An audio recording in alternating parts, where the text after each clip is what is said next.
Apple's business challenges and marketing objectives. Apple, in comparison to its competitors Samsung and others, only has a 15.5% of the smartphone market share.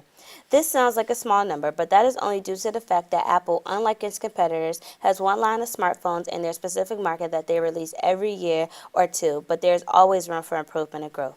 Based on our position in the market, we have come up with two objectives to increase our share of the market. Objective 1. Apple plans to increase the total revenue percentage from iTunes sales from 2.36% in 2014 to 2.49% by the end of year 2015. These objectives are obtainable based on the fact that iTunes had an average growth of 0.14% from fiscal year 2013 to 2014.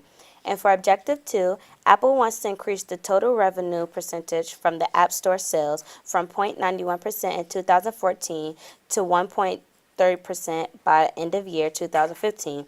We find this objective to be attainable due to the fact that app sales doubled from 2013 to second quarter 2014. Customers. Who are Apple customers? Apple customers are those unlike any others.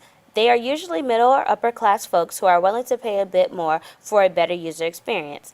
Apple customers are said to be higher educated than those of its competitors. Apple customers have no problem spending on quality items. Apple customers are extremely loyal. They have the highest brand loyalty of all smartphones with a retention rate of 90%.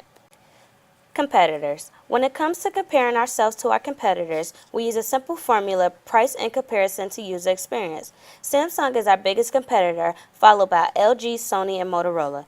If you look at the perceptual map, you will see that Apple has a higher price but also a higher level of user experience compared to our competitors. Although we have a better user experience, Samsung has a larger share of the market due to the variety of smartphone offerings. This is an advantage that they have over us, but at Apple we tend to focus less on the size of our market share and more on customer retention. State of the market. The Apple App Store has grown considerably over the last year. They went from having 900,000 apps in June of 2013 to having 1.3 million apps in October 2014. This gain has put them neck and neck with Android's App Store Google Play, with them having 1.36 million downloadable apps. As you can see from the graph, app usage has increased considerably over the past year from August 2013 to August 2014. But that brings us to our challenge. As you can see, music app usage and downloads have increased 79% more than any other app. This is a challenge because we are trying to increase the iTunes sales, but customers are exploring other music app options. A major issue influencing the technology industry is outsourcing. Apple and our competitors are known to outsource. The issue with that is the possible lack of communication with the corresponding countries and the lack of public relations. Apple is making strides to outsource less. According to a 2014 CNBC report, Apple's main manufacturer located in Taiwan, plans to build an advanced display manufacturing facility in the U.S. Outsourcing also affects the U.S. population, which, as we know, consists of 24.5% of millennials. One of Apple's strengths is our brand awareness and reputation. As mentioned, our customers are willing to pay for our products because of our image that we have managed to make for ourselves. Our customers see us as innovative, unique, and high-end. Another strength is our marketing and advertising capabilities. The combination of the two strengths put Apple at an advantage. Apple doesn't have to advertise much or for long because customers already understand the value of Apple. Making our objectives, we can capitalize on making clear, precise, short advertisements to bring more awareness to iTunes, our apps, and what they have to offer. Target market and offerings. Our unique value proposition, in short, your life in your hands, corresponds great with our intended target market, the millennials. Who are the millennials, you ask? The millennials are the largest generational group yet. They are made up of younger millennials ages 18 to 24 and older millennials ages 25 to 34.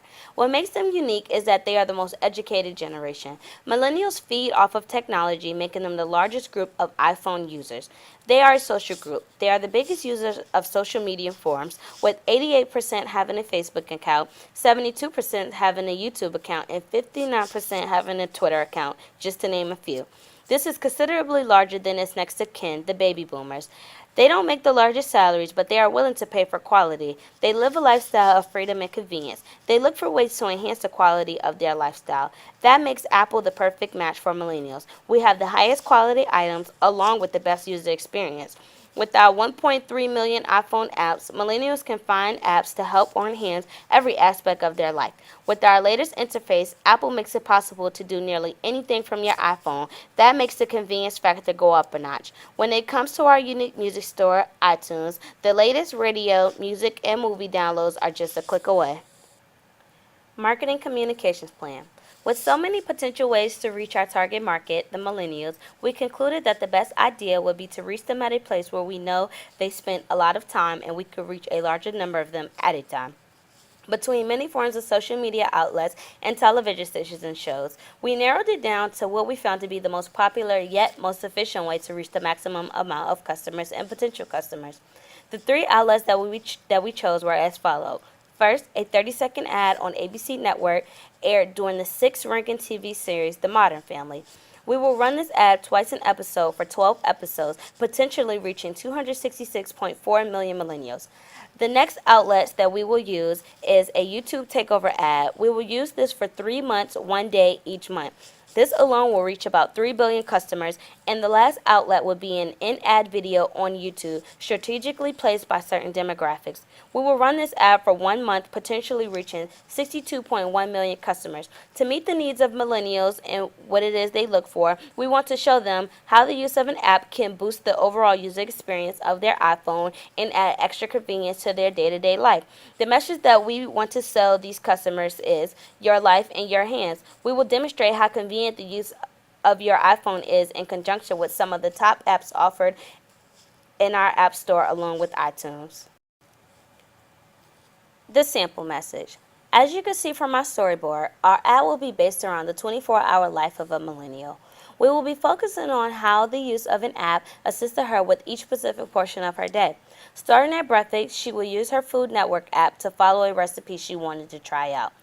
Following while in class, she will use her Keynote app to review her slides for an up-and-coming presentation.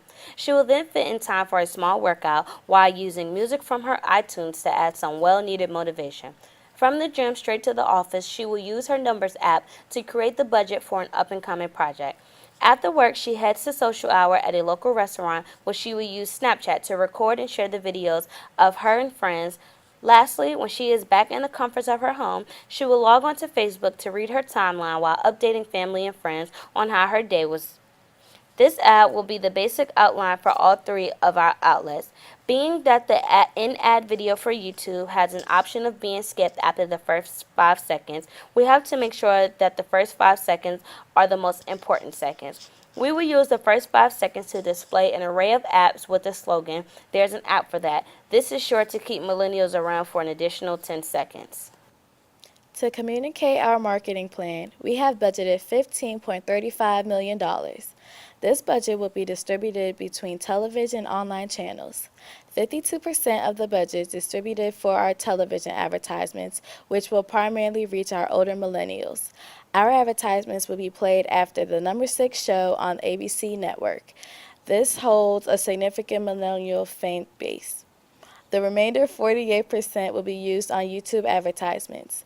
YouTube is a leading media search engine, reaching approximately 1 billion viewers per day. Our objectives are focused primarily on the short term. By increasing the total revenue percentage from iTunes, iTunes will make a projected $1.6 billion from millennials. Raising the total revenue percentage coming from the App Store will earn a projected $1.39 billion, and that is focused on the 54.9% millennials using the App Store. The total projected sales equals approximately $3 billion. We plan to spend a mere $15.35 million on our budget. When we reach our goal, we will make back the amount we spend on advertisements plus over $2 billion. After the next year, we plan to continue to steadily raise the percentage of income that iTunes and apps bring to total revenue. Millennials make up 24.5% of the U.S. population and are projected to comprise 30% of all retail sales by 2020. By marketing to millennials and raising awareness of Apple's iTunes and App Store, the possible projection can be approximately $3 billion worth of Apple's total revenue in 1 year while only spending $15.4 million to advertise. Thank you.